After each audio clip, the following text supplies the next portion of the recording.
All right, so when your client comes back in to do that follow-up appointment, you may have to rebrow map them. And what you're looking at is the type of retention they got. Now, as you can see, this right eyebrow, I can barely see any of her strokes.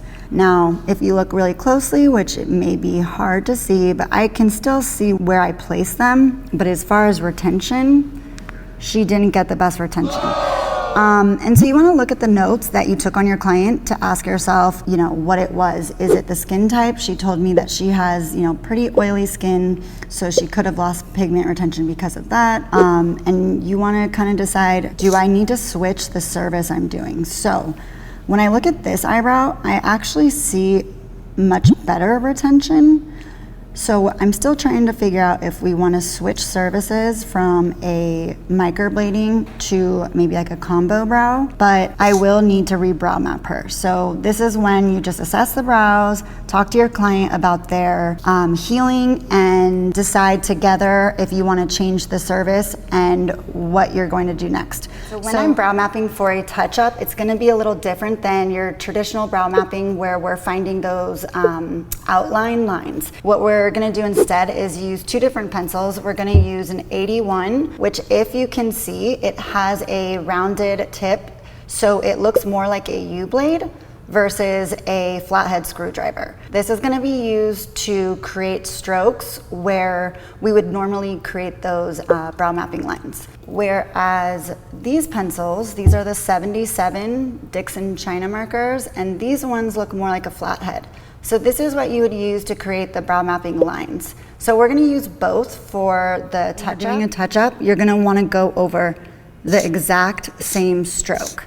That way when they heal, they're clean and crisp. So since I can't see them all perfectly, what I'm going to do is use that 81 China marker, the one with the rounded edge, to draw in my strokes right here. I'm going to use the 77 to draw my baseline, because that won't get in the way of my strokes. So we're gonna start with the baseline here.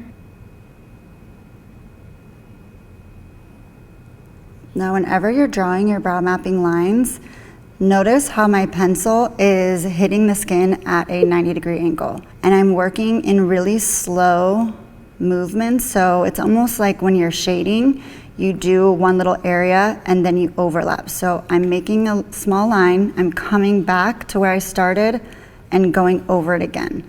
That's gonna keep those lines really dense so that they don't wipe off when you numb them. Although when I have my clients come back for their touch-up, they're usually already numb because I send them home with the numbing cream. That way we save about 25 minutes of time.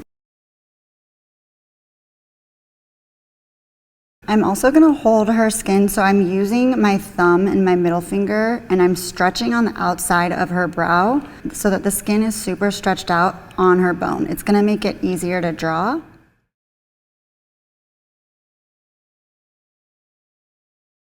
I'm coming in with my 77 and I'm working just a little bit at a time. Doesn't matter if you start from the tail or the head, really doesn't matter, as long as you're creating that crisp baseline. It is easier to draw when you're not drawing over the hair. Personally, I like to just shave that extra hair we don't need. In this case, I'm gonna wait until we finish the brow mapping to see how much of our hair we really don't need. So see how we can see the previous microblading, even though it's pretty faded, I can at least see right here where the baseline stops. So it's right about there. So her hair is kind of in the way, like this extra hair down here, which is why I'm actually re-brow mapping her. Sometimes for touch-ups, you may not need to brow map. You kind of have to assess and see how much of that pigment, like what type of retention you got. So depending on the amount of retention will determine what type of brow mapping you need to do. In this case, we're pretty much re-brow mapping her because I want to go over the same exact strokes to make sure they're nice and crisp. I am going to draw those in. Because I can't see my head strokes, or barely, I'm going to redraw them in with the number 81.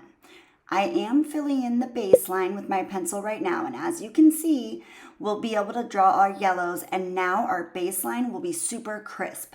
However, if we were to create our traditional brow mapping line shown in the brown line, our orange strokes, or those frame strokes, hug that brow mapping line. Therefore, if we were to use the traditional way of brow mapping, that line would cover our previous faded strokes, making it difficult to go over precisely that exact same stroke. This is why I use the number 81 China marker to draw in those strokes right where they were before. But when you have retention like this, where it really isn't that great, you can really re-brow map them completely, or you can do the trick that I'm about to do, which is using the 81. But the main thing to remember anytime you're brow mapping is to get those lines clean and crisp. So like right here where it's a little thick, I can go back in and clean that up, but I'm trying to get these lines dense. So working with a really sharp pencil is key. And then we can set her up and make sure all the symmetry is right.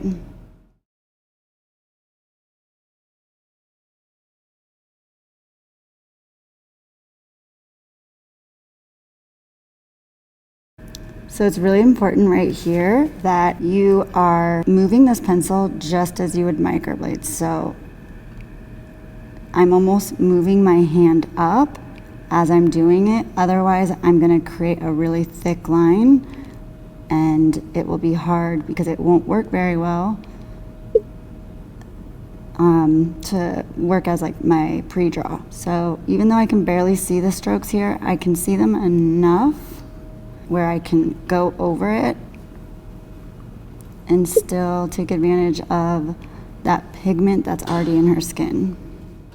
So the object here is to go over those healed strokes that you can see so that you can see it better when you go to do the touch-up.